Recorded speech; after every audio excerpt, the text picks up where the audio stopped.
Bonjour et bienvenue à tous pour cet examen du DELF B2, épreuve collective. Cet examen durera au total 2h30. Nous commencerons par la compréhension de l'oral, 30 minutes, puis 1 heure pour la compréhension des écrits et 1 heure pour la production écrite.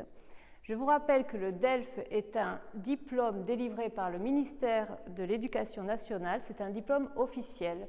Donc, toute personne qui sera prise en train de tricher ou d'essayer de regarder la copie de son voisin sera exclue de la salle. Vous avez sur la table, à côté de votre copie, une feuille de brouillon.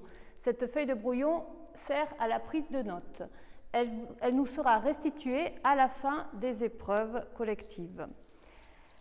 Vous devez veiller à écrire vos réponses définitives au stylo et non pas au crayon. Vous avez le droit d'utiliser le crayon et la gomme, mais sachez que vos réponses définitives devront être au stylo bille noir ou bleu de préférence.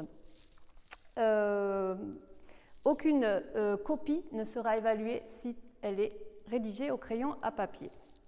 Si vous vous trompez dans votre réponse définitive, par exemple dans un QCM, dans un questionnaire à choix multiples, mettons que vous avez mis votre réponse là et que vous pensez que finalement la bonne réponse est celle-ci, vous entourez cette bonne réponse afin que le correcteur n'ait aucun doute sur votre réponse définitive.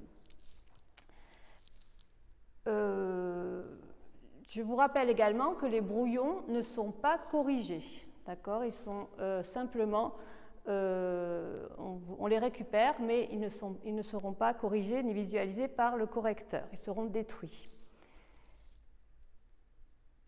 Voilà, donc première chose à faire, vous allez écrire votre nom et votre prénom sur la première page de votre copie et vous recopiez également le code candidat qui se trouve sur votre convocation. Dernière information, dans la production écrite, vous allez devoir compter le nombre de mots. À la fin, vous trouverez un petit encadré avec écrit nombre de mots. Et je vous montre également comment compter les mots.